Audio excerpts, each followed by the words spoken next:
bienvenidos a este nuevo ciclo de conferencias y a esta conferencia tan importante en esta fecha en la que continuamos con el foro de prevención de la mortalidad materna y del cuidado integral de la paciente NIRMIS obstétrica, el cual inició, como todos sabemos, el 30 de junio y concluirá el 1 de septiembre próximo. Esta tarde nos acompaña la doctora Amada Álvarez San Gabriel, experta en cardiología y en cuidados coronarios del Instituto Nacional de Cardiología Ignacio Chávez de la Ciudad de México, quien nos compartirá el abordaje integral de las cardiopatías en el embarazo, con un énfasis muy especial a las cardiopatías congénitas y a la miocardiopatía periparto. Así como hoy nos acompaña amablemente la doctora San Gabriel, que no tuvo ninguna duda de decirnos que sí cuando la invitamos, a través de esta plataforma educativa y virtual, hemos recibido información valiosa de una serie de temáticas importantes de expertos de otros lugares del mundo. Sin duda alguna, con la doctora San Gabriel tendremos conocimientos actualizados sobre el abordaje integral de la cardiopatía durante el embarazo, con el énfasis a estos dos temas de los que hemos hablado. Temas como este y como los que vendrán en el futuro son importantes para el plan integral Nacer con Cariño, impulsado desde el despacho de la primera dama de nuestra República. La doctora Amada Álvarez San Gabriel es cardióloga clínica con subespecialidad en urgencias cardiovasculares y cuidados coronarios. Es formada en insuficiencia cardíaca en el INSICOR, Hospital Clínico de Valladolid, España, y es médica adjunta de la Clínica de Insuficiencia Cardíaca y Trasplante del Instituto Nacional de Cardiología Ignacio Chávez de México. Es un privilegio tener esta tarde una invitada tan experta en el tema como la doctora San Gabriel. Les pido a todos que cierren sus salidas de video y de audio para no distraernos de la conferencia que está a punto de iniciar y que todas las preguntas que tengan las escriban en el chat para que luego podamos írselas leyendo a la doctora e ir contestando una a una cada pregunta que se esté haciendo. Desde ya, doctora, bienvenida. Qué alegría poderla tener con nosotros y que no sea esta la primera vez, nada más, ni la última también. Gracias a la doctora Xochitl Sandoval por la invitación y la presentación que ha hecho favor de hacer, a todo el equipo técnico que nos apoya para poder hacer esta transmisión. Como dijo la doctora, yo radico en la Ciudad de México, soy médico de la Clínica de Insuficiencia Cardíaca y Trasplante de Corazón en el Instituto Nacional de Cardiología Ignacio Chávez.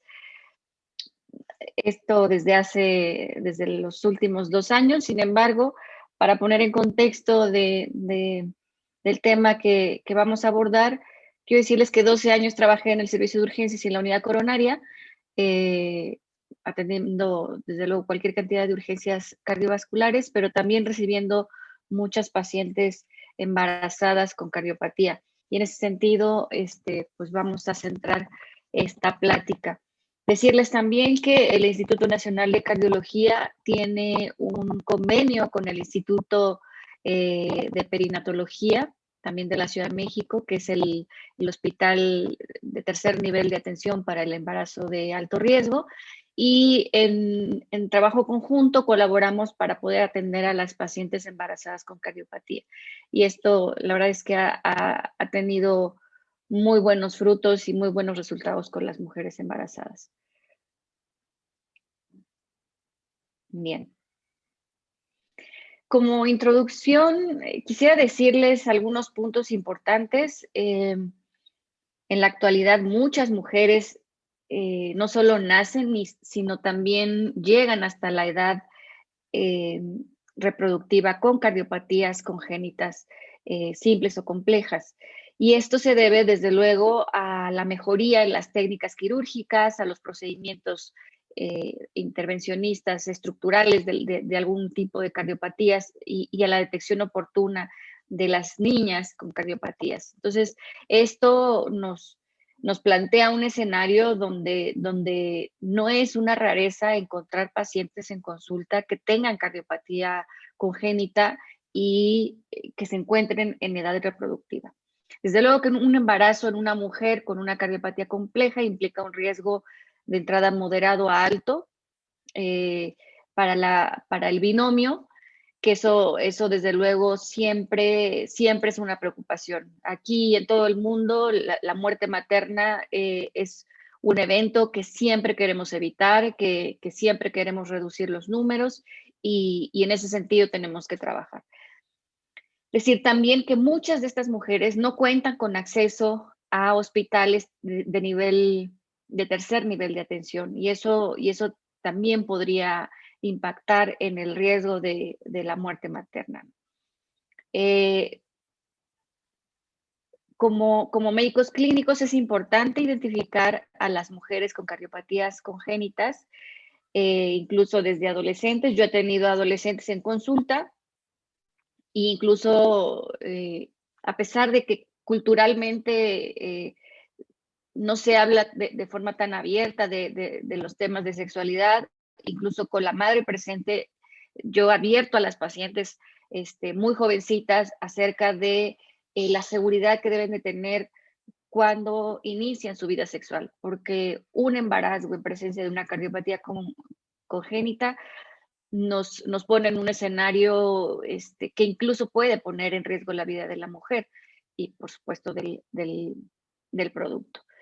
Es importante hacer consejo prenatal. Si tienen oportunidad de tener en consulta una mujer con una cardiopatía congénita y está en edad reproductiva, necesariamente tendría que ir a una interconsulta con obstetricia y ginecología para instaurar un método anticonceptivo. Desde luego, no hay algunas cardiopatías que podrían no tener la prohibición de un embarazo, como las cardiopatías congénitas simples. Sin embargo, a veces nos encontramos cualquier cantidad de complejidad anatómica en las cardiopatías congénitas y esto, por supuesto, eleva el riesgo de la mujer. Hacer un diagnóstico y manejar el embarazo de forma certera, con las herramientas necesarias, con las interconsultas, el seguimiento, no solamente del obstetra, sino también del médico cardiólogo de forma oportuna para identificar algún tipo de complicación o incluso definir el momento del parto. Evaluar, por supuesto, el riesgo de la madre y el feto, por supuesto, idealmente enviar a estas pacientes con cardiopatías complejas a centros especializados para el manejo del embarazo de alto riesgo con cardiopatía compleja. Bien, vamos a definir la población. Esta es una forma simple, ya vamos a ver una tabla que propone la Organización Mundial de la Salud, pero las cardiopatías complejas, cardiopatías congénitas simples son, por ejemplo, una estenosis leve de la válvula mitral, una comunicación interauricular o comunicación interventricular pequeñas no complicadas, la persistencia de un conducto arterioso o cualquiera de estas tres que han sido reparadas de forma exitosa. También la conexión anómala de venas pulmonares se considera como una cardiopatía congénita simple que podría cursar con un embarazo con un riesgo bajo a moderado. Y las cardiopatías congénitas complejas, ya estamos hablando de lesiones anatómicas o fisiológicas complejas definidas en la conferencia de Bethesda, que estamos hablando de tetralogía de Fallot, de cualquier combinación de alteraciones anatómicas como un ventrículo con doble salida, un ventrículo izquierdo con doble salida o un ventrículo único o una válvula mitral en paracaídas o una estenosis aórtica o atresia pulmonar o atresia tricuspidia, etc. Es decir, cuando vemos cardiopatías congénitas, hay ocasiones donde casi son inclasificables. Podemos encontrar una cantidad de combinaciones tan distintas que esto sitúan a la mujer embarazada en un riesgo sumamente alto. Y aquí también entrarían las cardiopatías congénitas simples con comorbilidades, es decir, por ejemplo, con hipertensión pulmonar o con fibrilación auricular. Esta es la gráfica que yo les menciono. Esta gráfica la publicó la Organización Mundial de la Salud y nos marca 4 categorías de riesgo. Vamos a ir explicando cada una de ellas. En el riesgo 1, el riesgo de mortalidad de la madre y su producto es casi indetectable. Y esto corresponde cuando tenemos, por ejemplo, una estenosis pulmonar leve, donde, o que es pequeña cuando no está complicada, una persistencia de conducto arterioso, un prolapso de la válvula mitral o una reparación de estos defectos, comunicación interauricular, comunicación interventricular, persistencia de conducto arterioso, cuando han sido resueltos de forma exitosa, o un drenaje anómalo de venas pulmonares. Lo que en la otra clasificación poníamos como cardiopatías congénitas simples, esto correspondería a un incremento en el riesgo de la mujer durante el embarazo prácticamente no detectable. Entonces, podría incluso ser un parto vaginal y podría cursar un embarazo casi normal. También algunas extrasístoles supraventriculares o ventriculares aisladas sin presencia de cardiopatía podría también cursar sin un riesgo incrementado. En categoría 2, el riesgo de mortalidad materna es pequeño o es leve y aquí hay que considerar defectos septales, tanto interatriales como interventriculares no operados, un foramen oval permeable reparado, es decir, que ya tiene un dispositivo, podría tener un riesgo leve de complicación materno-fetal y algunos tipos de arritmias. En categoría 2, 3, perdón, el riesgo de morbimortalidad materna se sitúa en moderado y aquí podemos mencionar la dilatación ligera del ventrículo izquierdo, una miocardiopatía hipertrófica o una enfermedad de una válvula nativa, ¿ok? Ahorita vamos a explicar un poquito el tema de las insuficiencias de las válvulas atrioventriculares. El síndrome de Marfan sin dilatación de la aorta. Recordar que el síndrome de Marfan es una enfermedad que afecta a la fibrilina, que es una proteína que se encuentra en el tejido conectivo del corazón y provoca básicamente dilatación de la aorta y disfunción de las válvulas aórtica o mitral, preferentemente insuficiencia.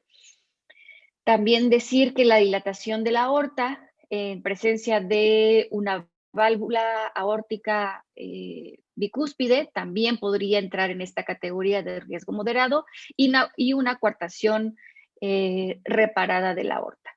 Recuerden que la coartación de la aorta se sitúa posterior al callado, después de la emergencia de los vasos supraórticos. En categoría 3, donde el riesgo es significativamente elevado, el riesgo de mortalidad, donde aquí sí tendríamos que ser muy juiciosos, incluso hacer una sesión médico-quirúrgica donde puedan opinar obstetras, tanto el cardiólogo, anestesiólogo, incluso el pediatra, para poder consensar no solo el manejo, sino también la forma de o el tiempo de la programación del parto. Aquí encontramos válvulas mecánicas, mujeres con ventrículo derecho sistémico, una circulación de Fontan, que sería una reparación de una cardiopatía congénita, una cardiopatía congénita cianótica, alguna otra cardiopatía congénita compleja. Aquí entran toda la cantidad de combinaciones de defectos anatómicos que pueden ser muy variados. y la dilatación de la aorta de 40 a 45 milímetros en presencia de síndrome de Marfan y de 45 a 50 milímetros en presencia de aorta bivalva. Y en categoría 4, aquí el riesgo es extremadamente alto de morbimortalidad materna. Aquí, de entrada, en presencia de estas alteraciones anatómicas, el embarazo está contraindicado y cuando el embarazo ya se presentó, es decir, fue un embarazo no planeado, entonces tiene lugar una discusión incluso para la interrupción del embarazo o planear una estrategia muy juiciosa para el parto. Aquí entra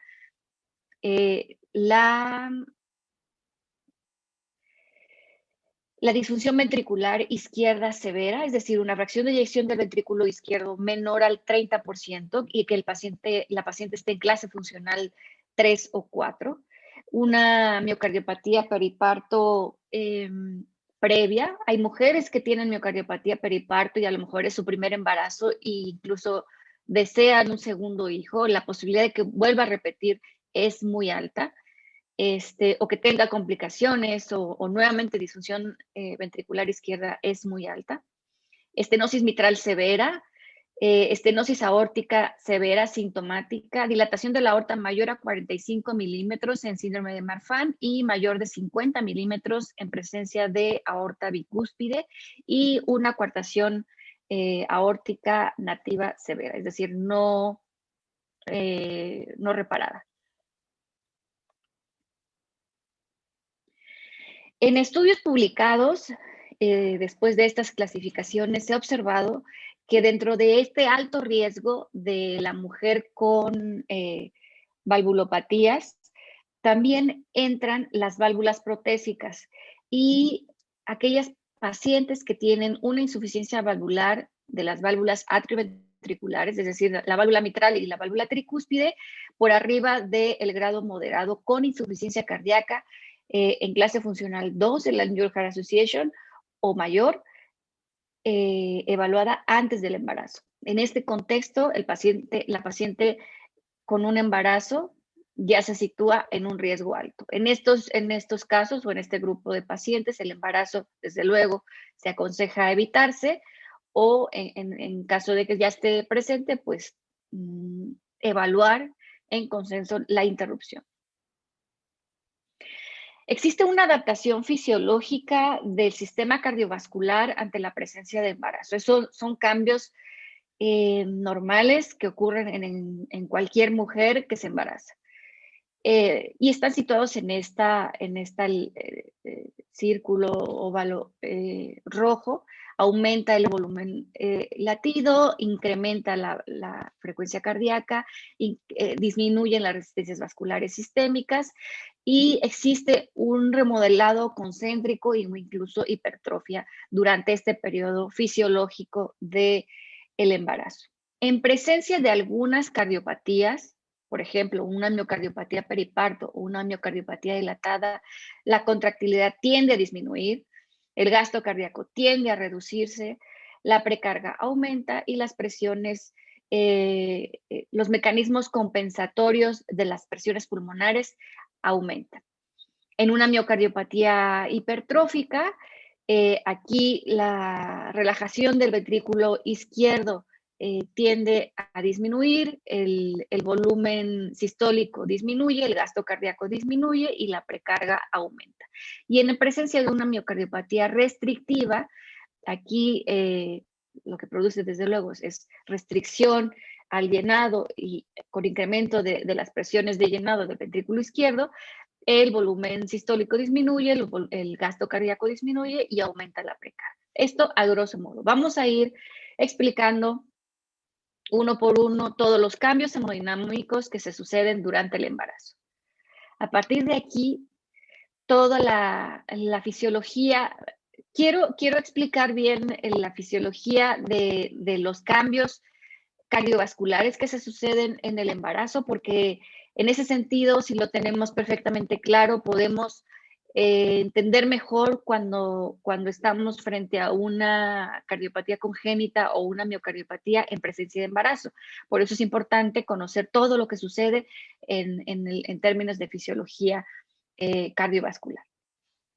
Bien, en relación al volumen sanguíneo, pues el volumen sanguíneo de la madre aumenta debido al efecto y los cambios hormonales normales de la gestación. Este volumen sanguíneo aumenta un 40% más o menos en el embarazo único y un 67% en el embarazo gemelar, con un pico en la semana 32 de gestación. Los estrógenos tienen una participación muy importante para la expansión del volumen plasmático. También sobre la retención de sodio y agua, y ante este incremento en el plasma, el volumen de las células rojas disminuye de forma paradójica y eso es lo que explica la anemia fisiológica que encontramos en las embarazadas. Esta anemia se ve mucho más marcada en el segundo trimestre, cuando podemos encontrar hemoglobinas en torno a 10.9 más menos 0.6 gramos, y en el tercer trimestre se mejora un poco y podemos encontrar hemoglobinas de 12.4 más menos 1 gramo. Esta es la gráfica de cómo se mueve el volumen plasmático, los eritrocitos y la sangre total, que tiene un incremento paulatino desde el inicio del embarazo hasta el final. Bien, hay otros parámetros hemodinámicos que se modifican durante el embarazo de forma normal. La frecuencia cardíaca es una de ellas, desde luego. Casi desde el inicio de la gestación se va incrementando la frecuencia cardíaca paulatinamente, hace una ligera meseta durante el segundo trimestre y para volver a hacer un incremento hacia las últimas semanas del embarazo. Con cierta frecuencia vemos pacientes no cardiópatas donde encontramos taquicardia sinusal y eso a veces nos inquieta un poquito, la paciente tiene un poquito más de disnea y ahorita vamos a explicar también la disnea en el embarazo, que es también un proceso fisiológico que se sucede, pero nos puede inquietar a los médicos cuando no estamos familiarizados con estos cambios que se suceden de forma normal. El gasto cardíaco se incrementa prácticamente desde el inicio de la gestación, hace un pico máximo en el segundo trimestre para mantenerse hasta el final del embarazo. Las resistencias vasculares sistémicas tienden a bajar, hacen una bajada en el primer trimestre, casi en las primeras 8 semanas, y esto desde luego también obedece mucho a los síntomas que normalmente presenta la mujer embarazada, como es cansancio, fatiga, algo de mareo, hipotensión, etc. Incluso ortostatismo. Hacen una bajada y después hacen un ligero incremento hacia el final del embarazo. Y la presión arterial, pues de forma consecuente, también hace un ligero descenso para luego hacer un incremento al final del embarazo. ¿Qué sucede con los biomarcadores? En insuficiencia cardíaca, desde luego el NT-proBNP o el BNP, que es el péptido natriurético cerebral tipo B, en su forma completa o en la fracción NT,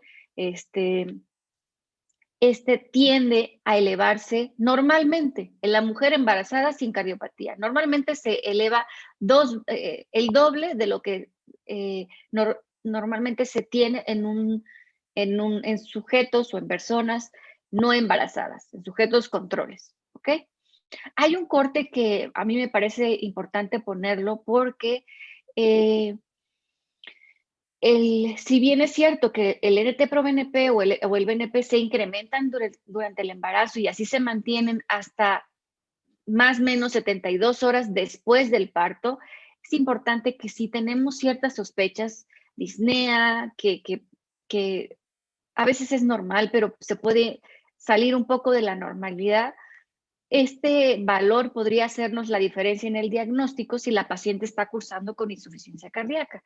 Entonces, un valor en la semana 20 de gestación por debajo de 128 picogramos por mililitro tiene un valor predictivo negativo, es decir, que nos puede asegurar que no tiene falla cardíaca en más del 95%.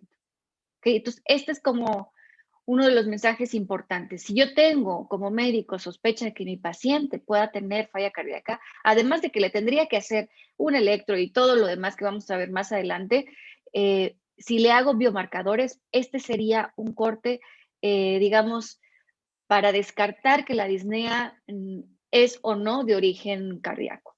¿Okay? ¿Qué pasa con la presión oncótica coloide? Bueno, sabemos que la albúmina se reduce durante el embarazo entre 12 y 18%, con un descenso máximo en la semana 24. Entonces, ante esa bajada de albúmina, más el aumento en la presión venosa por la compresión del útero, sobre todo después de la semana 20 de gestación, eso es lo que explica el edema de los miembros inferiores que se sucede en la mujer embarazada. Entonces, el que la mujer embarazada se nos presente a lo mejor en el segundo trimestre del embarazo con edema de las piernas, con taquicardia y con disnea, no necesariamente quiere decir que tiene insuficiencia cardíaca, pero sí tenemos que ser muy juiciosos y pensarlo, por supuesto. Recuerden que en la mujer embarazada casi todo es una alerta, o deberíamos de manejarlo así. Yo con los residentes intento que se lleven ese mensaje, que la mujer embarazada en urgencias les preocupe, les cause estrés como médico, para que no la dejen ir a casa si no están seguros de que no tienen nada que amerite hospitalización. Bien, ¿qué pasa con el gasto cardíaco? Bueno, como decíamos en la gráfica, el gasto cardíaco aumenta prácticamente desde la concepción y tiene una meseta en la semana 24. Aumenta de un 30 a un 50% en embarazos únicos y un 10 a 20% adicional en embarazos gemelares. La posición de la madre también juega un papel muy importante en la modificación del gasto cardíaco, especialmente después de la semana 20, cuando el útero comprime el retorno venoso a través de la cava inferior.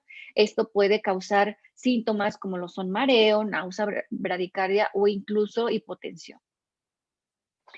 En relación a la vasculatura arterial, esto es muy interesante y muy importante saberlo. El árbol arterial sufre en este proceso fisiológico del embarazo remodelación para poder soportar el incremento del volumen sanguíneo que ya vimos que incrementa de forma natural.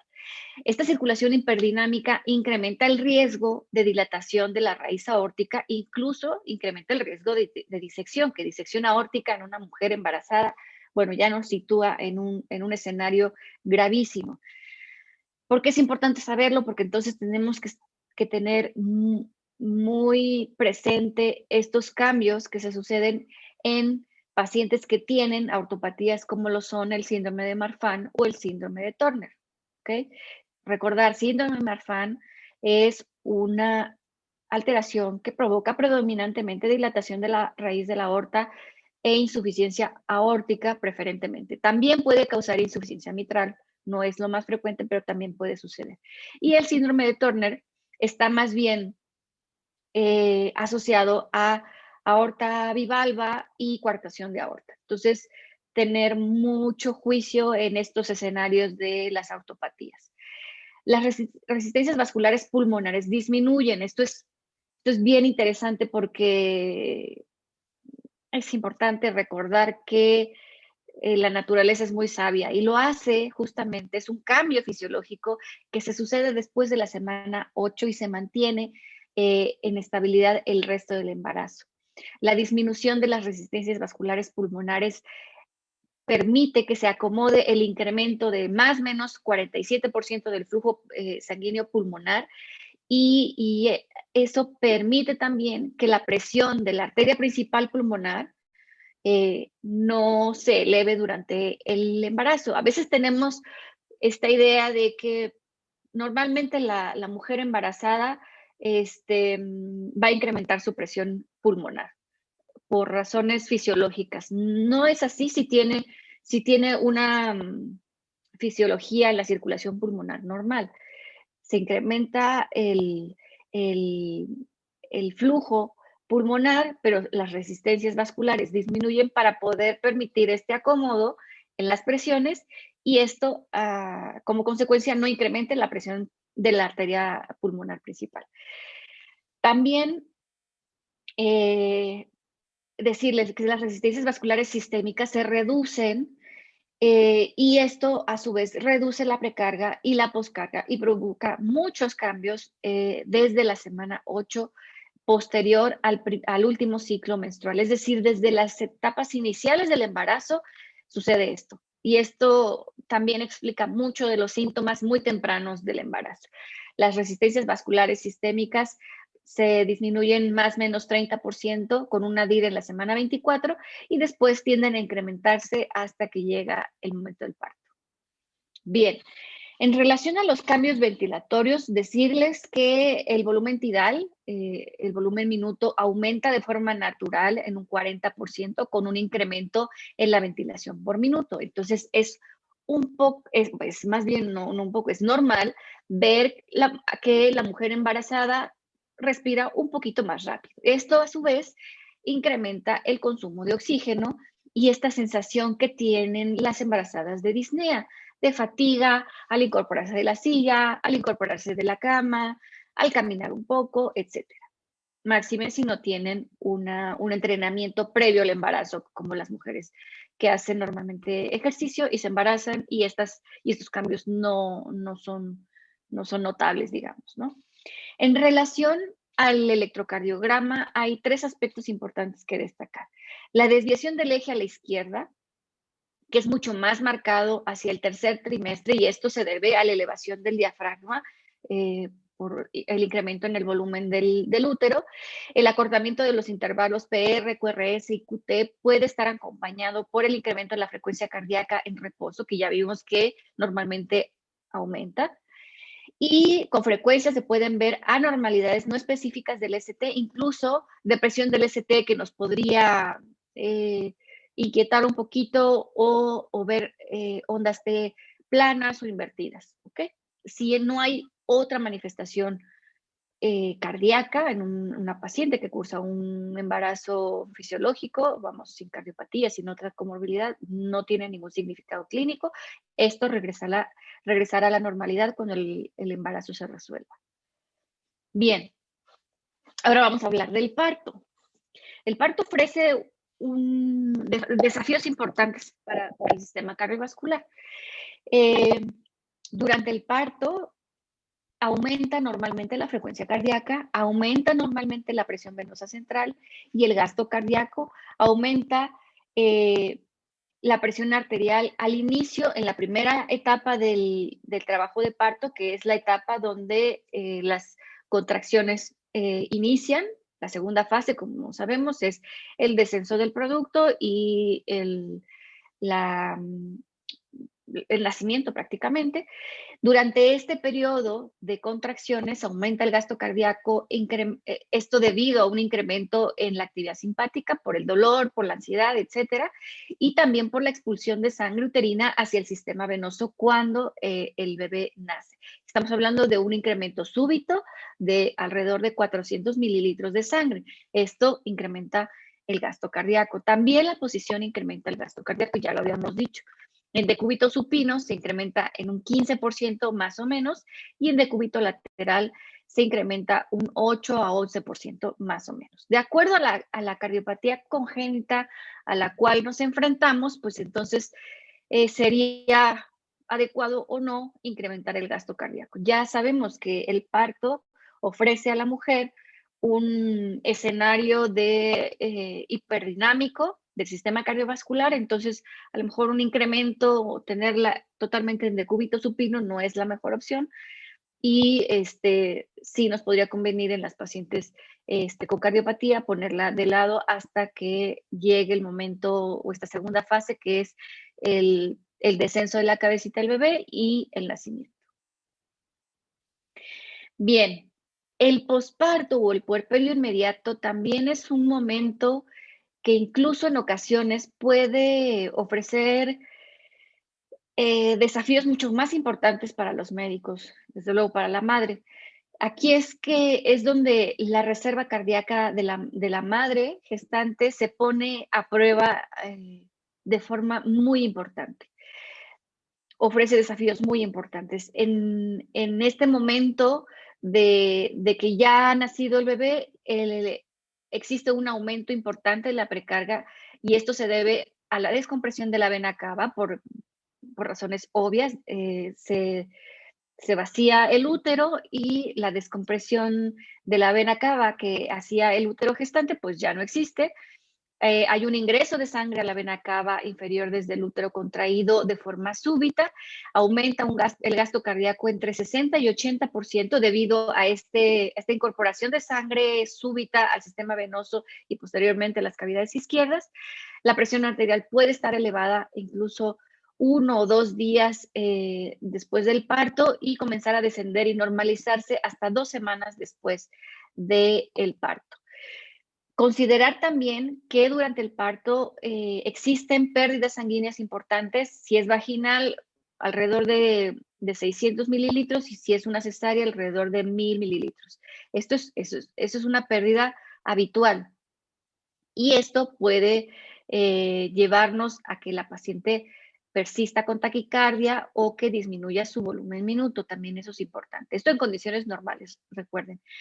Si esto sucede en condiciones normales, que son cambios importantes en el sistema cardiovascular, imaginemos una paciente que tiene defectos anatómicos o anormalidades funcionales debidos a una cardiopatía congénita o una miocardiopatía preexistente antes del parto o una miocardiopatía desarrollada durante el parto como una miocardiopatía periparto, pues esos cambios se maximizan y entonces el riesgo de complicaciones durante este proceso del parto, del embarazo, parto y puerperio, pues se elevan muchísimo en términos de mortalidad tanto de la madre como del producto. Esto es un esquema que les quiero explicar. Perdón porque no está traducido, yo se los voy a explicar detalladamente, pero es una estrategia de cómo abordar las miocardiopatías o el manejo de, de las cardiopatías congénitas en las mujeres en edad reproductiva. Lo más importante es hacer preconcepción maternal, lo que les mencionaba al inicio, si tenemos mujeres con cardiopatías congénitas, insistir mucho en que adopten un método anticonceptivo, aún si no tuviesen pareja, aconsejar la utilización del condón en parejas eventuales, porque el riesgo, de acuerdo a la cardiopatía que tengan, pues no es menor, como ya vimos. Desde luego, en estas pacientes con cardiopatías congénitas hay que hacerles una historia clínica completa, un examen físico muy detallado. Es muy importante conocer los antecedentes familiares, sobre todo en términos de miocardiopatías, por depósito, por ejemplo, miocardiopatía hipertrófica, que tienen un componente genético. Por supuesto, es mandatorio hacer un electrocardiograma de 12 derivaciones, hacer un ecocardiograma, hacer estudios de laboratorio, más bien objetivizar la clase funcional de la mujer con cardiopatía congénita, y eso es muy fácil hacerlo con una caminata de 6 minutos, no tenemos ni siquiera que indicarle una prueba de esfuerzo. Podríamos hacerlo con un protocolo, por ejemplo, Naughton, que es para clase funcional, pero una caminata de 6 minutos es muy simple de hacer y eso nos da una idea de la clase funcional en la que está la cardiopatía congénita. Si tiene una cardiopatía congénita que recién estamos estudiando, es operable o si su momento quirúrgico ya ha pasado y entonces será meritoria únicamente de tratamiento médico. Por supuesto, la referencia a un servicio de genética es importante debido a algunas miocardiopatías tienen un origen genético, como lo decía, en las miocardiopatías por depósito o una miocardiopatía hipertrófica. Si la paciente tiene una miocardiopatía congénita simple y está en planeación de un embarazo, entonces discutir con la paciente que se tendrán que discontinuar los medicamentos que tienen efectos teratogénicos. Esto lo tiene que saber la paciente. Y por supuesto, si la paciente se embarazó y llevó a buen término su parto, desde luego también tendría que ser mandatorio la anticoncepción después de un parto de una mujer con cardiopatía congénita, simple o compleja.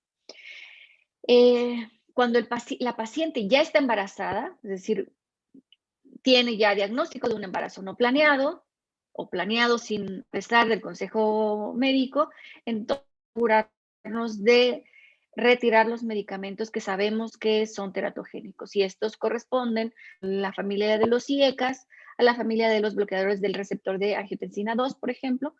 Y por supuesto que aquí ya pasamos a otro plano donde tendremos que discutir el riesgo tanto de la madre como de su producto.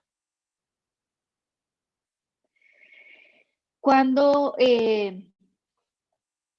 la paciente embarazada con cardiopatía congénita está clínicamente estable, es importante una reunión con el grupo de materno-fetal, los obstetras, y el grupo de cardiólogos o los médicos que estén a cargo de esa paciente para evaluar la distancia que pueda tener desde su sitio de origen hasta un hospital de tercer nivel, donde se pueda atender no solamente el parto, sino también posibles complicaciones durante el embarazo, agendarle citas regulares durante todo el embarazo, tanto materno-fetal como de la parte cardiológica, repetir el ecocardiograma en cada trimestre y en otro momento, si fuese necesario, y hacer el cardiograma fetal entre la semana 18 y la semana 22.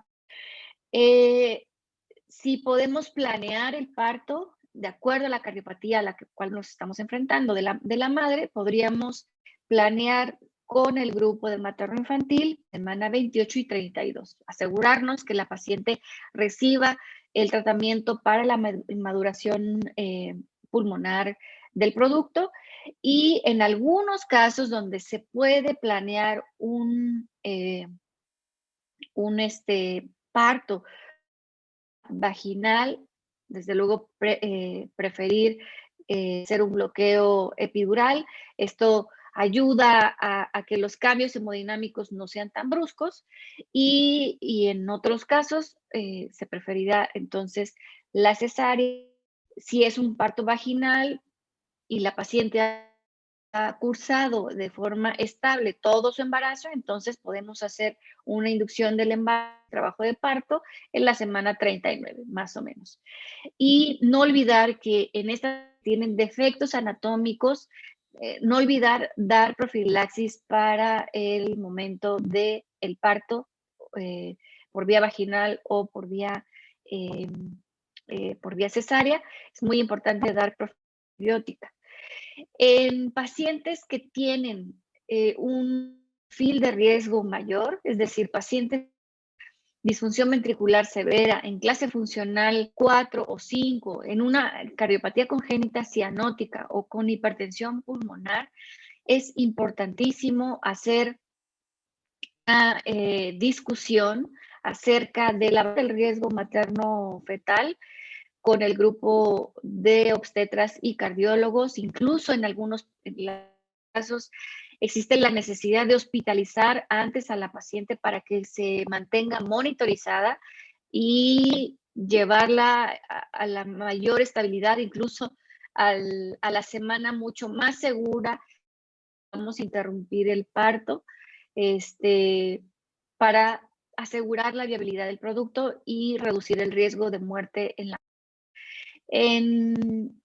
es muy importante que todos estos riesgos fetales o materna de la madre y de su producto, cuando es un producto que ya está llegando al término, es importantísimo evaluar todos estos, este contexto tanto con la paciente como con la pareja, como con la familia, los padres, y, por supuesto, todo el grupo de cardiólogos y de materno-fetal.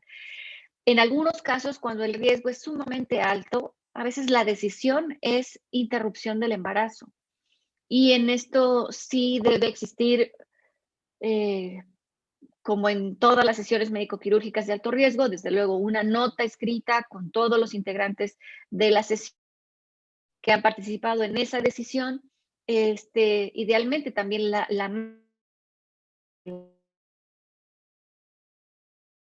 tendría que firmar final, sopesando, por supuesto, su riesgo de muerte y tratar de llevar un embarazo a término en ese contexto de riesgo alto. Por supuesto que los métodos anticonceptivos, incluso la esterilización de las pacientes, debería de ser apropiado en este contexto, desde luego informado a la mujer con este tipo de cardiopatías que le ponen en un riesgo alto si es que tuviesen un embarazo.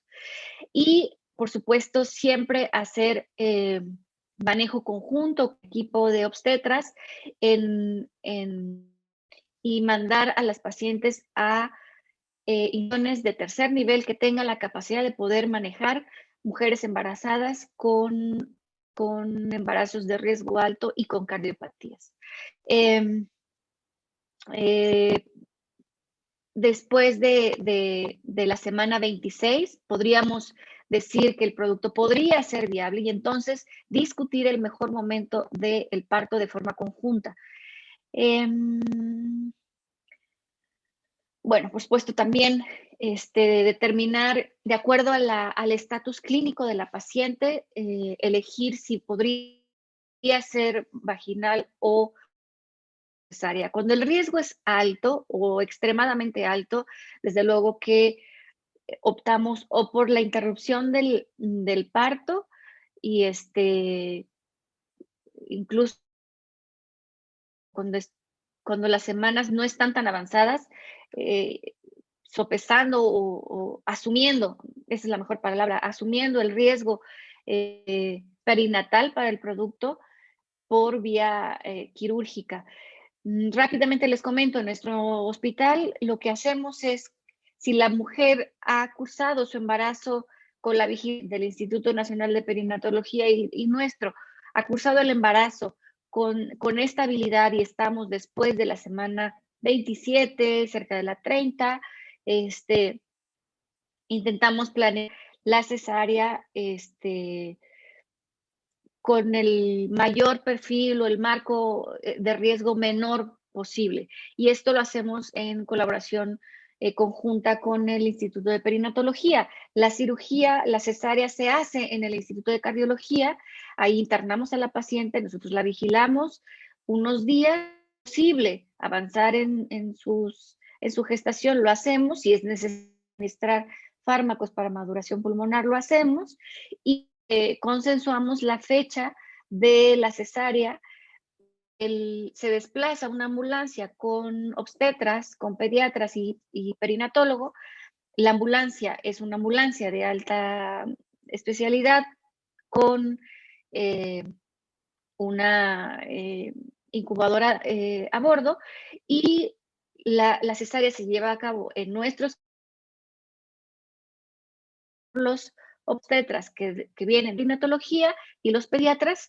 Ellos se hacen cargo de la cesárea, finaliza la cesárea, ellos se llevan al bebé en su ambulancia al Instituto Nacional de Perinatología para continuar los cuidados del bebé, y nos quedamos con la mujer puérpera para cuidar la parte del puerperio, que es una fase que a veces podría tener ciertas complicaciones por todos los cambios hemodinámicos que les he explicado del embarazo, parto y puerperio.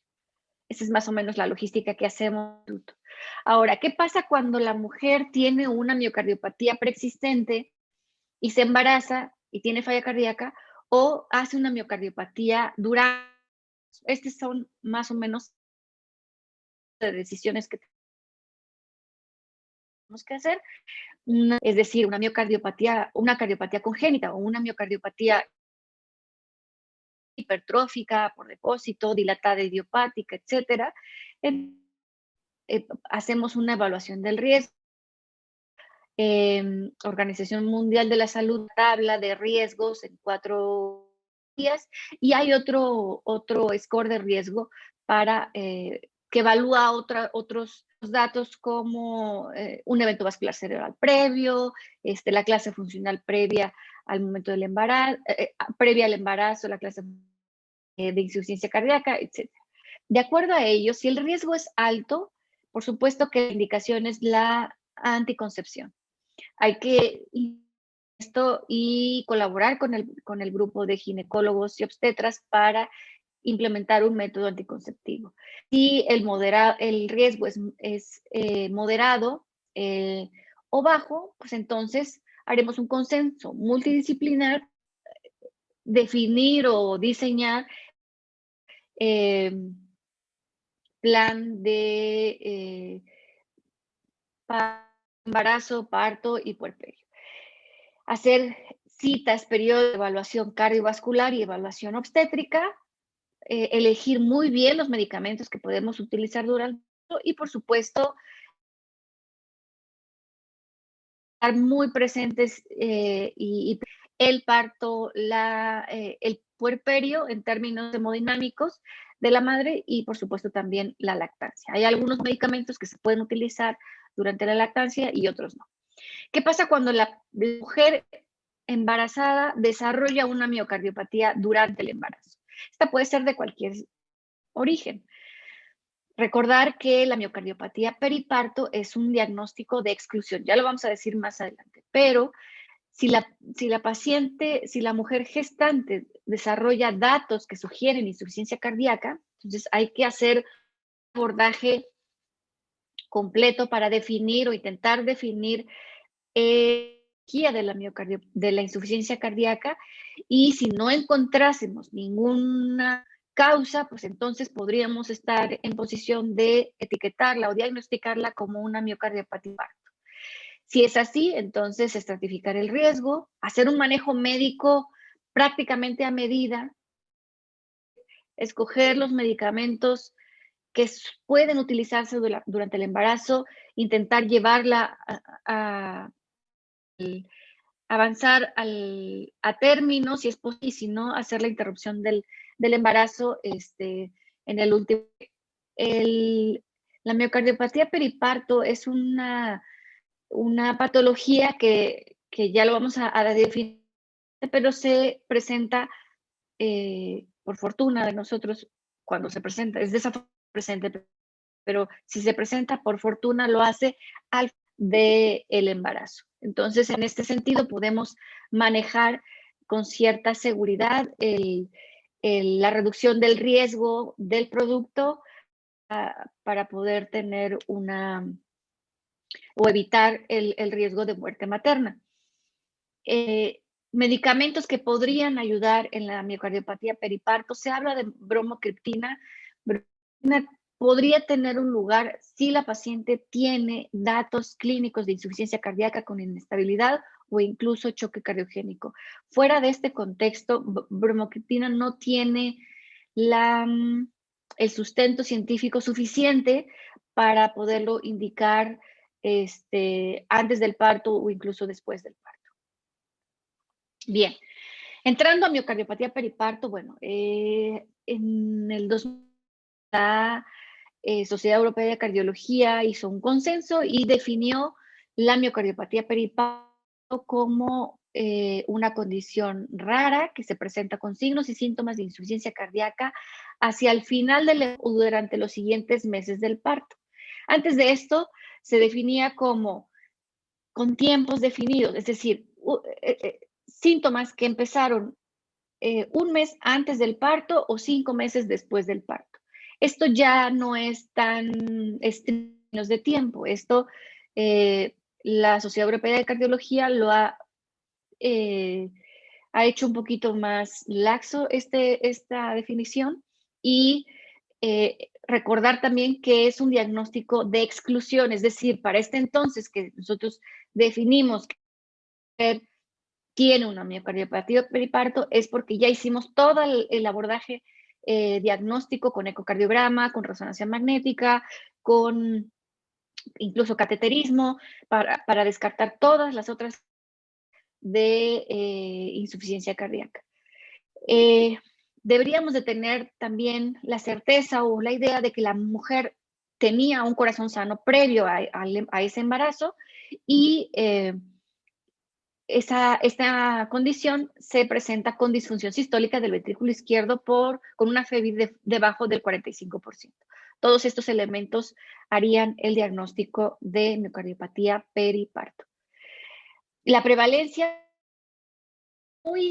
es muy variable de acuerdo a la zona geográfica que evaluemos, pero lo que hoy sabemos es que, por ejemplo, en Nigeria se presenta una en cada 100 mujeres embarazadas o puérperas, en Haití una en alrededor de 300 mujeres puérperas o embarazadas, y en Estados Unidos tiene un rango un poco más amplio, que va de 1 entre 1000 y de 1 entre 4000 de mujeres, sobre todo con mayor riesgo las de origen afroamericano. Esta es una gráfica de la fisiopatología de la periparto que intenta explicar por qué es que disfunciona el ventrículo izquierdo, el miocardio en general.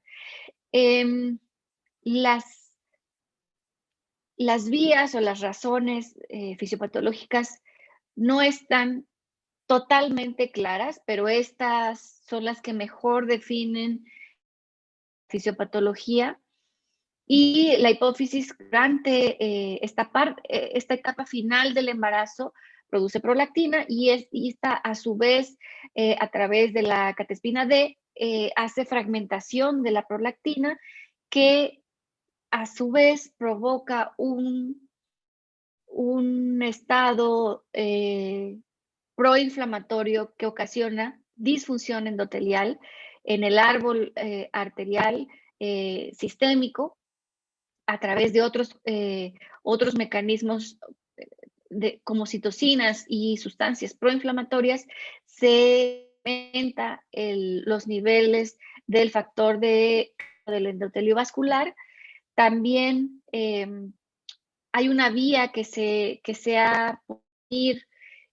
sería una cierta susceptibilidad genética que pueda tener las mujeres, y todos estos factores sumados, toda esta disfunción endotelial y este proceso inflamatorio y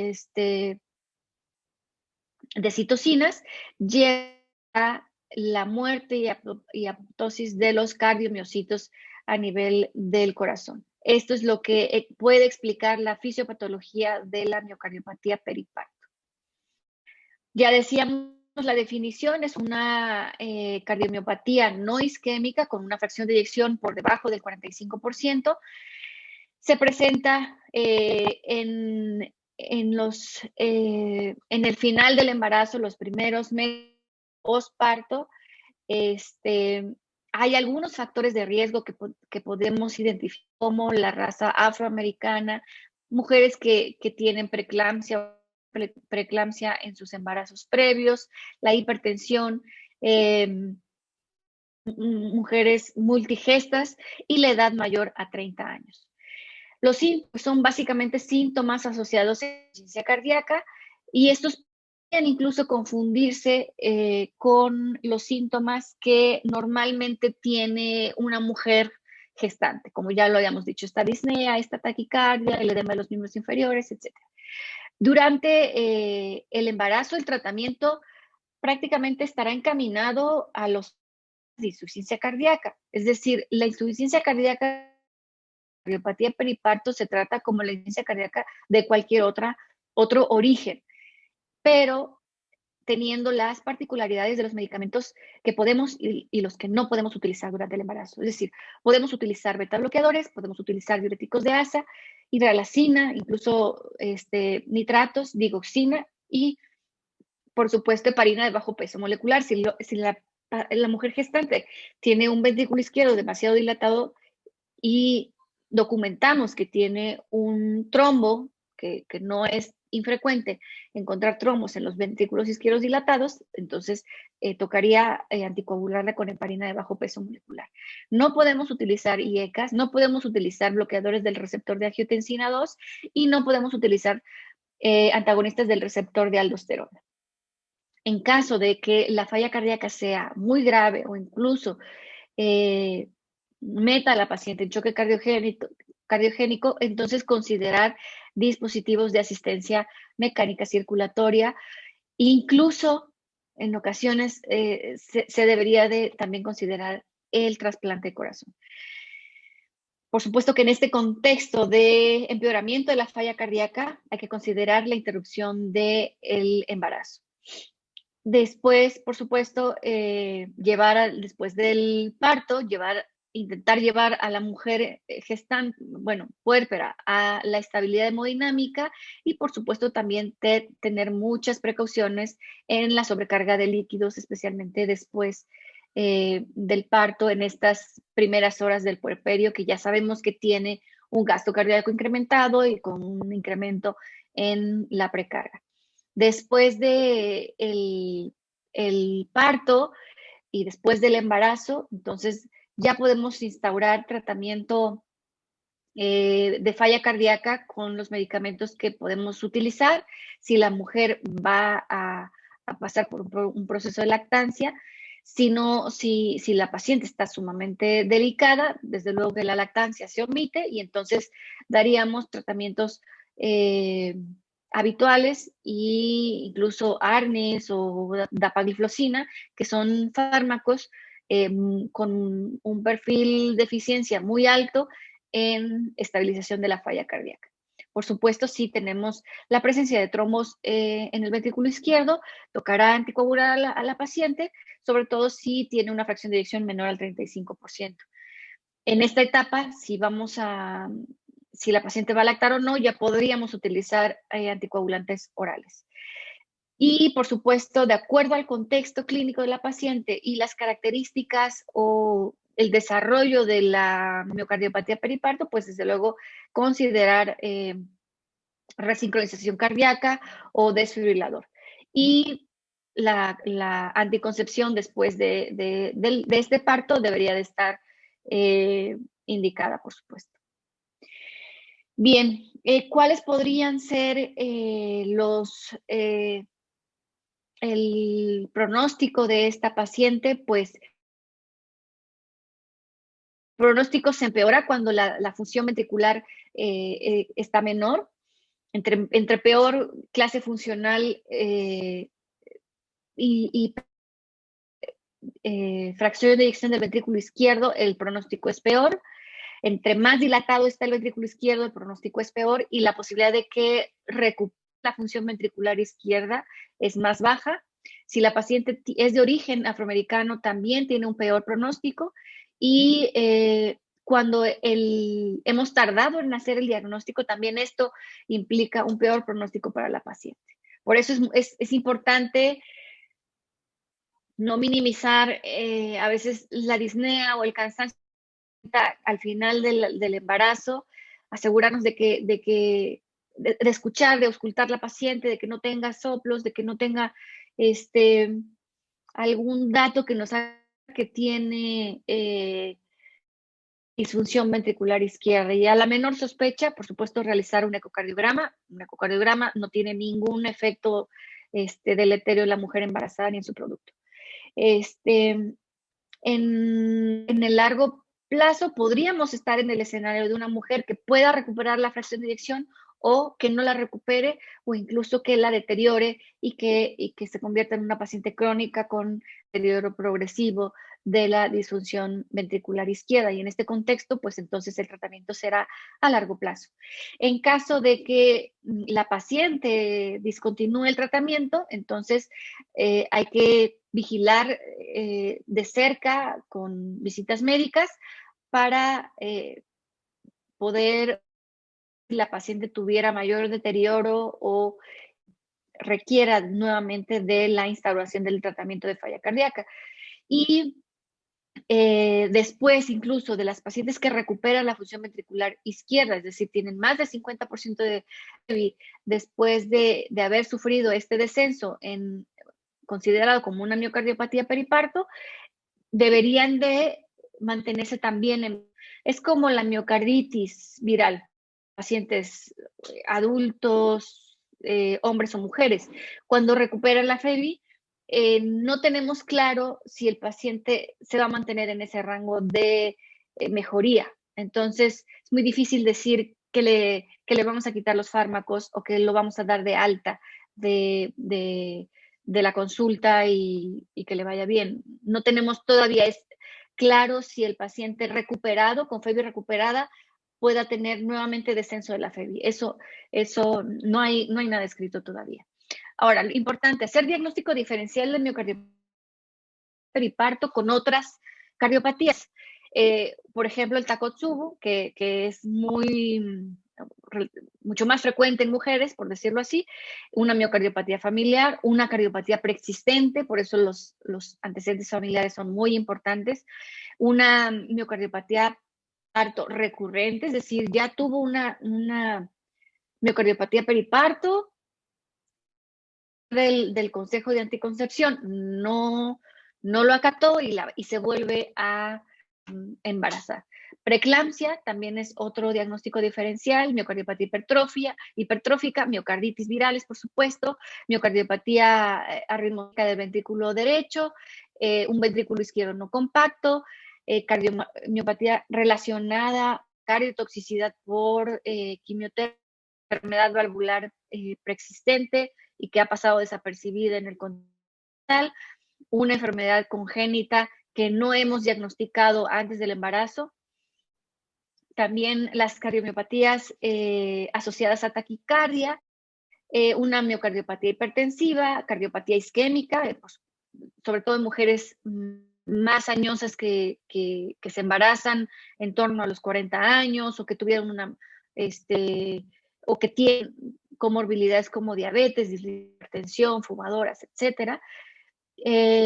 Cardiopatías relacionadas con enfermedades como esclerodermia, etcétera, o cardiomiopatías relacionadas a condiciones agudas, por ejemplo, un cuadro de sepsis grave podría tener disfunción ventricular izquierda y por supuesto que el embolismo pulmonar también debería de ser un diagnóstico diferencial.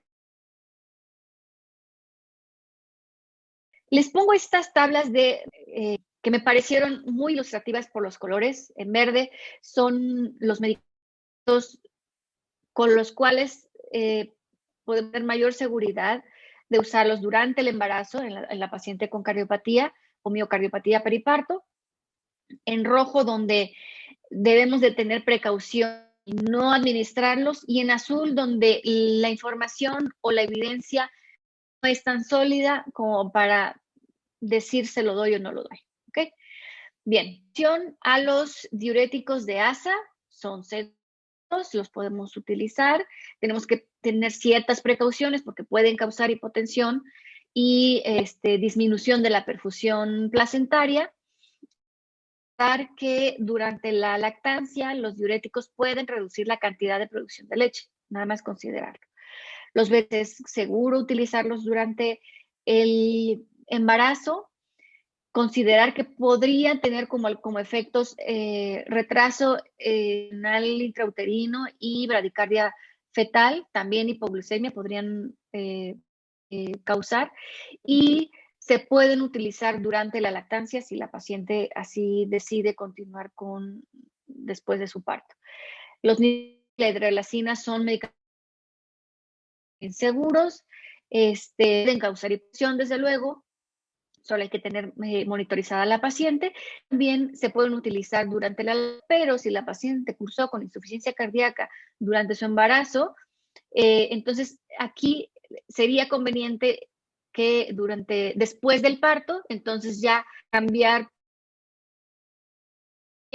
o creadores del receptor enzima 2, que beneficio mayor en insuficiencia cardíaca que los dilatadores como la hidralacina o los nitratos. Digoxina es seguro dar durante la gestación. no con defectos congénitos y se podría utilizar durante la lactancia. Decir que digoxina es un fármaco que usamos ya muy poco. En falla cardíaca se utiliza solamente en aquellos casos donde se acompaña de fibrilación auricular y, por supuesto, en los pacientes que están en fases ya muy avanzadas de insuficiencia, pero desde luego aquí no entraría el embarazo. Estos medicamentos no podemos dar embarazo, la familia de IECAS, los bloqueadores del receptor de angiotensina 2, los antagonistas del receptor de aldosterona, los ARNI, con valsartán, tampoco son, no se pueden utilizar durante el embarazo, y la ivabradina. No tiene sólidos en relación a estudios en humanos, pero se ha puesto en esta clasificación en rojo. Durante la lactancia, enalapril y captopril pueden utilizarse. La espironolactona puede utilizarse durante la lactancia. Sacubitril o valsartán no, ni tampoco ivabradina. No tenemos aquí información de flocina porque, o en general de inhibidores SGLT2, que son muy útiles en falla cardíaca, pero particularmente en miocardiopatía periparto o insuficiencia cardíaca asociada a embarazo no existe evidencia. La heparina de bajo peso molecular es segura durante el embarazo, es segura durante la lactancia, solamente tener ciertas precauciones si la paciente va a tener un bloqueo epidural, recordar que está anticoagulada o retirarla unas horas antes para tener la seguridad de que no tenga una punción complicada. Y recordar también que el bajo peso molecular no atraviesa la barrera placentaria, por lo cual es muy segura para el producto. Y necesitamos monitorizarla a la mujer embarazada que está anticoagulada con heparina. Podemos hacer niveles de anti-10A para un mejor control, digamos, sobre todo de la dosis. La heparina está prohibida durante el embarazo y podría utilizarse en el puerperio o durante la lactancia. Bien, como conclusiones, bueno, por supuesto que el consejo preconcepción es sumamente importante. Si tenemos pacientes jovencitas, o incluso si nos están viendo, tienen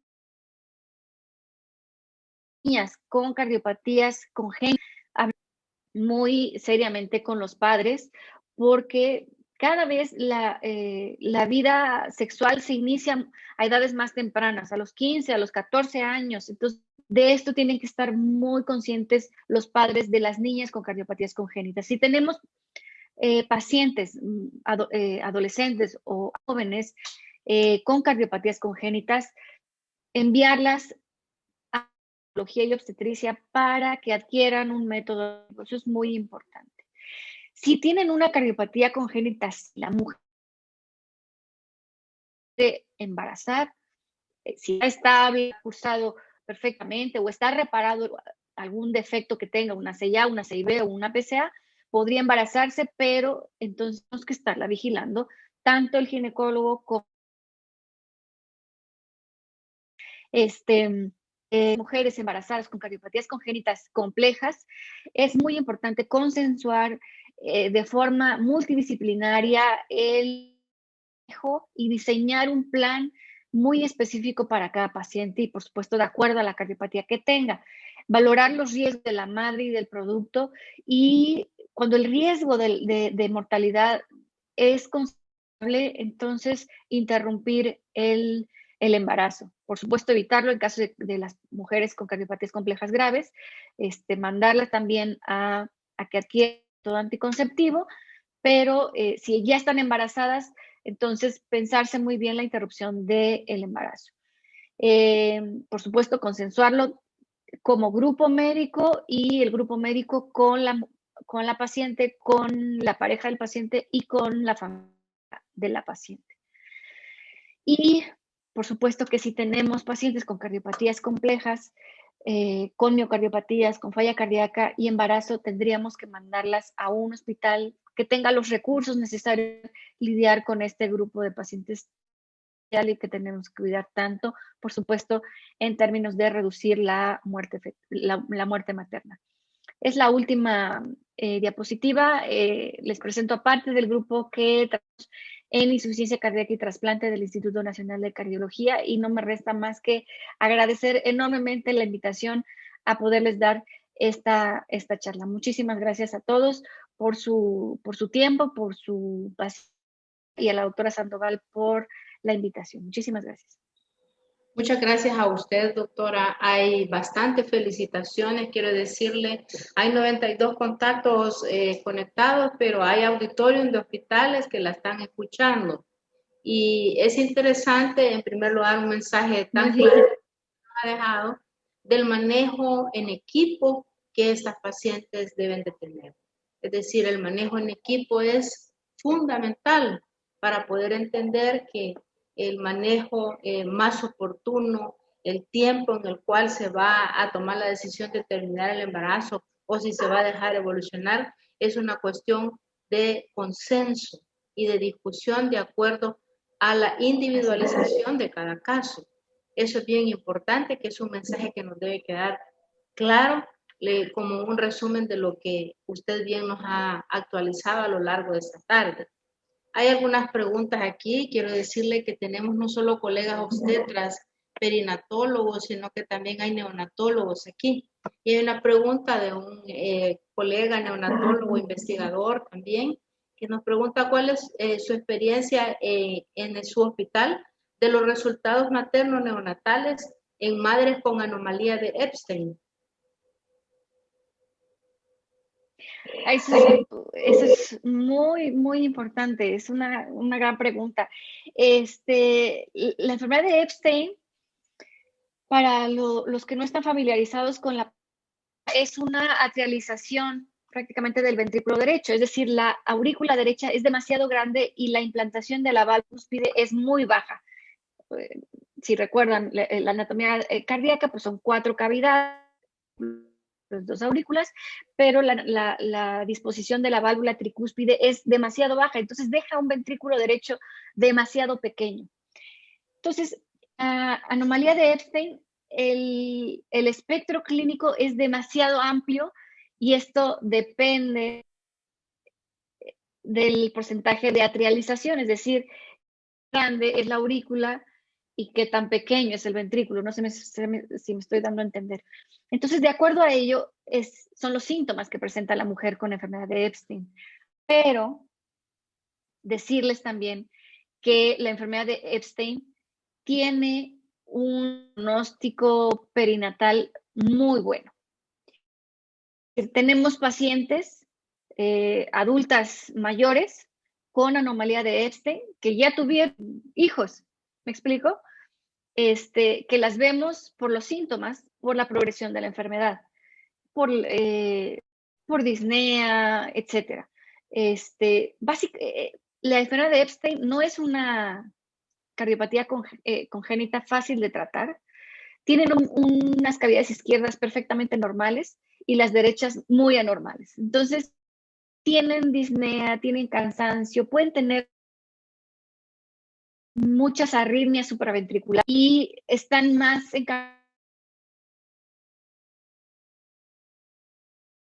hacia estas condiciones que acompañan a la anomalía de Epstein, pero normalmente tienen buen diagnóstico en el embarazo y en el parto.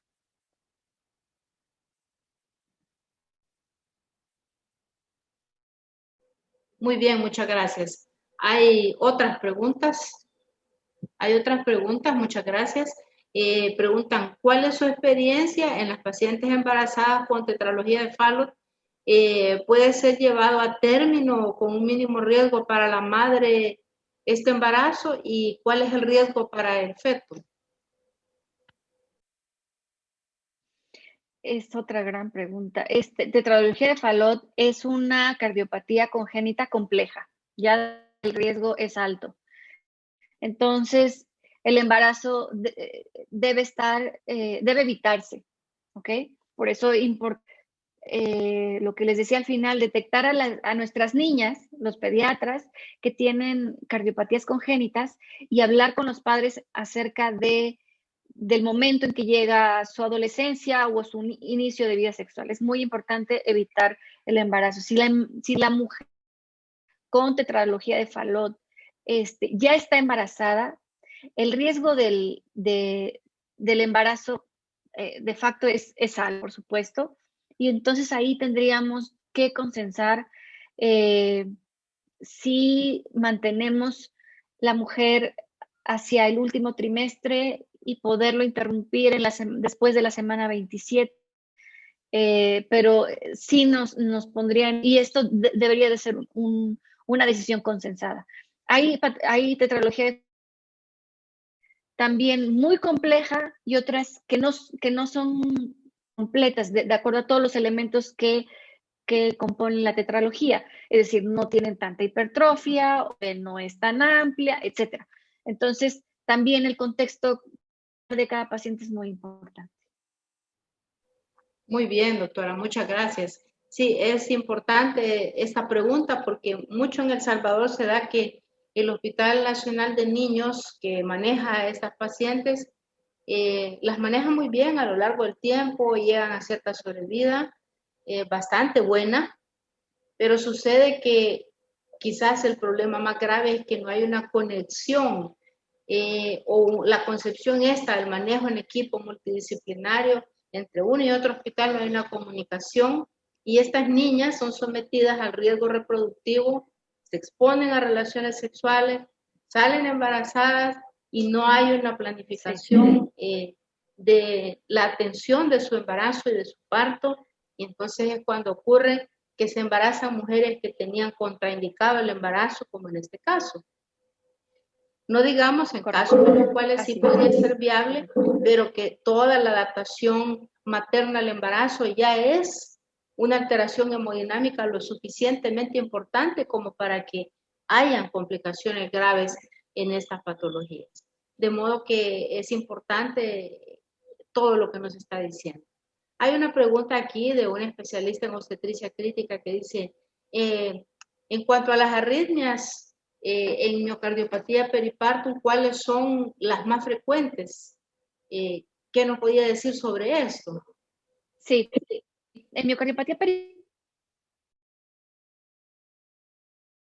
más frecuentes son las de origen ventricular, estas sístoles ventriculares, taquicardia ventricular, y entonces ahí podremos manejarlas si es, desde luego, que involucra la estabilidad hemodinámica de la paciente, no importa el fármaco, tenemos que tratarla y quitarla, ¿ok?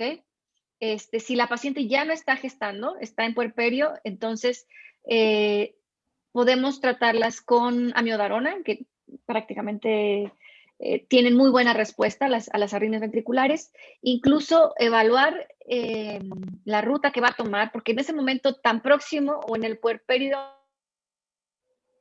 no sabemos hacia dónde se va a mover, si va a recuperar la FEBI o no. En caso de no recuperarla y que la paciente ya permanezca en ese estatus de insuficiencia cardíaca crónica, entonces evaluar si la paciente tiene arritmias ventriculares, por supuesto evaluar la colocación de un desfibrilador o bueno, básicamente eso, de PRS, valorar si es meritoria o no de resincronización cardíaca, pero bueno, ya eso sería muy particular. Sí. Hay felicitaciones de parte de bastantes colegas aquí. Un colega intensivista pregunta, ¿existe algún procedimiento endovascular correctivo cardíaco que se pueda realizar durante el embarazo? Wow. Es una gran pregunta. A ver, de los procedimientos invasivos que pueden ser de alguna forma seguros en pacientes con algún riesgo cardiovascular, podríamos situar el filtro de vena cava inferior. Es decir, que tiene una... no estoy hablando de cardiopatías, estoy hablando de una mujer que tiene un riesgo alto de tromboembolia pulmonar, que la metería en un contexto de gravedad importante. paciente que tiene una carga trombótica importante de los miembros inferiores, o la colocación de un filtro de vena cava inferior colapsable, es decir, que sea posible retirar después que se resuelve el parto, etcétera. Eso sería un procedimiento percutáneo, invasivo, que podría ser, que se podría hacer perfectamente una mujer embarazada. Otros procedimientos intentando corregir defectos durante de gestación no caben aquí. Desde luego que intentar cerrar una CIA o una CIB cuando ya está embarazada la paciente no sería lo más recomendable. Sí, claro. Desde luego. Gracias, doctora. Preguntan aquí, ¿cuál es la cardiopatía más frecuente en las embarazadas que usted ve en su hospital? ¿Y cuál es su experiencia con respecto al manejo de las embarazadas con infarto agudo al miocardio? Ok, grandes preguntas. Bueno, lo que más vemos con cardiopatía es la enfermedad valvular. Es muy común recuerden, nuestro hospital es un hospital público, es un Instituto Nacional de Salud, es decir, tiene un nivel académico sí muy alto. Sin embargo, nuestra población es de un estrato socioeconómico bajo. Y entonces, en muchas ocasiones o con mucha frecuencia, las mujeres no entienden todo su contexto de enfermedad, ¿no? Que eso es importantísimo. Por lo menos en falla cardíaca es importantísimo saber perfectamente la enfermedad, tener el autocuidado y el autoconocimiento de la patología y su severidad. En las mujeres con valvulopatías, muchas de ellas se embarazan con una prótesis valvular o mecánica, y eso yo diría que son las más frecuentes que vemos. Las pacientes con estenosis mitral o válvula bicúspide. Yo creo que el contexto de la enfermedad valvular, yo creo que es lo que más asociado a embarazo. Ahora, la experiencia de infarto, por supuesto que aquí tiene un infarto con elevación del ST, donde la ventana terapéutica es de 12 horas desde iniciados los síntomas. Esto nos pone en una situación sumamente grave. Ya el infarto per se es una situación delicada. Y luego en una enfermedad, en una mujer, pues ya ni lo decimos. Esto necesariamente tendría que tratarse en un centro especializado y sopesando de radiación, tendríamos que hacer una resolución mediante angioplastía coronaria. Aquí la trombolisis no tendría Claro. lugar, desde luego. Tendríamos que mediante intervención coronaria, exacto. Muchas gracias, doctora. Hay otras preguntas acá y saludos de los hospitales de Zacatecoluca, San Rafael, de otros hospitales de la región Saludos a todos. oriental y occidental del país, de la región paracentral, de todo el país hay gente conectada viéndola. Una pregunta aquí de otro Gracias. colega dice, ¿hasta qué semanas posparto podemos tener complicaciones de las pacientes con miocardiopatía peripartum para poder dar su vigilancia y seguimiento adecuado? ¿Más o menos cuánto tiempo? Recuerdo que la Sociedad Europea de Cardiología amplió este lapso de tiempo que nosotros conocíamos antes del 2010, que decía, el paciente hizo síntomas de insuficiencia cardíaca un mes antes del parto o hasta 5 meses después del parto, podríamos considerar la miocardiopatía periparto en ausencia de otra causa de insuficiencia cardíaca. Ahora, la definición no marca esos límites. ¿Okay? Entonces, si tenemos una mujer que dio a luz y hace 6 meses o 7 meses y empieza con insuficiencia cardíaca y hemos descartado todas las demás causas de insuficiencia cardíaca, podríamos considerarla como una miocardiopatía periparto. sí podría ser, porque ya no tenemos ese límite de 5 meses que antes. Entonces podría ser. Recordar que la miocardiopatía periparto es una patología de diagnóstico de exclusión, y eso es muy importante. Quiero comentarles, a colación de la miocardiopatía periparto, nuestra gente más longeva trasplantada de corazón es una mujer que tiene un poquito más de 30 años, tiene 14 años con su corazón trasplantado y fue una miocardiopatía que desarrolló durante la final de su embarazo y se catalogó como una miocardiopatía periparto. Su niña estará por cumplir 15 años, entonces, por eso les decía, el espectro puede ser desde que recuperen la función ventricular o que permanezcan o que hagan un curso progresivo que nos obligue incluso a pensar en trasplante de corazón. Interesante.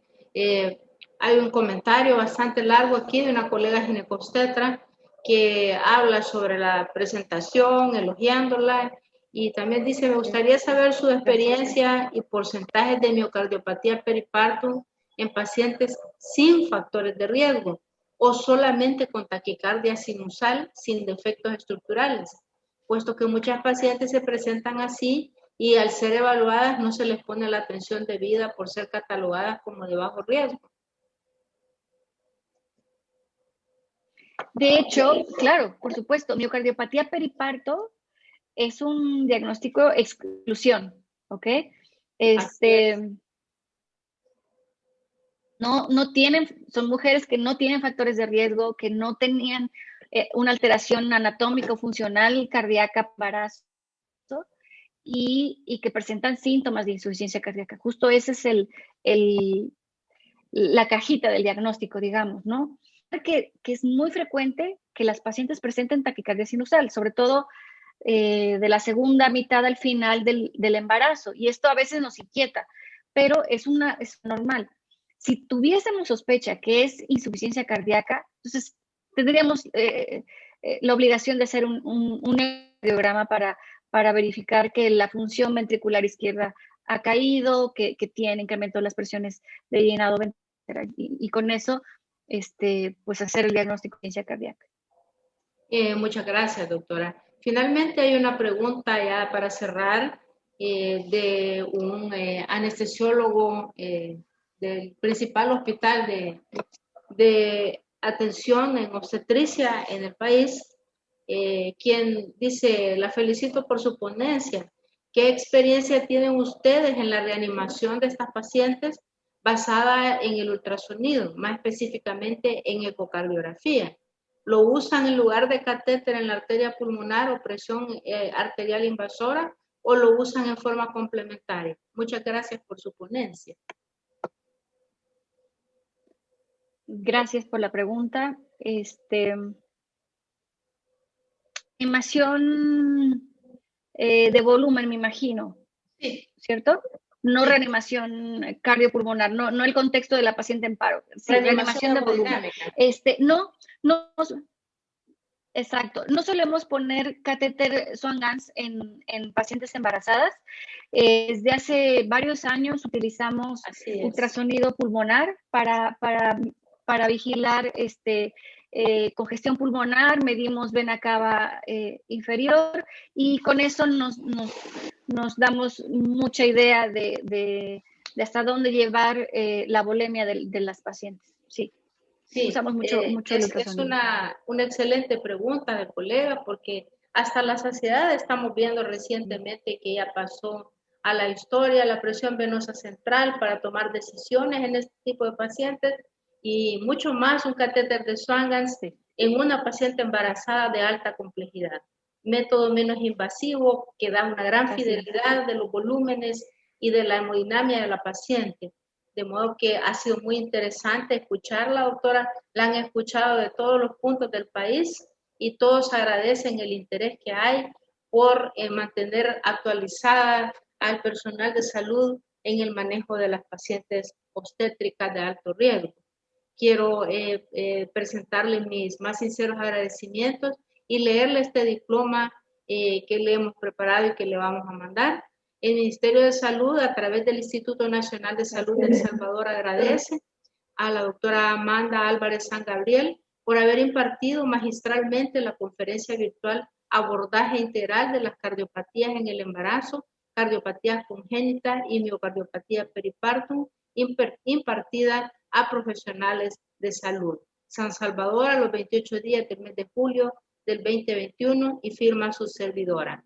Esperamos, doctora, expresarle nuestro agradecimiento de otra forma, más personalmente, y le invitamos a que siga en contacto con nosotros para próximas actividades presenciales, si Dios quiere, muy pronto. Muchísimas gracias por la invitación, a todos los que asistieron a esta charla, y estoy a su entera disposición para invitaciones futuras. Gracias, doctora. Muchas gracias, doctora, y un gusto. Tengan buenas tardes todos y gracias por la asistencia. Hasta pronto.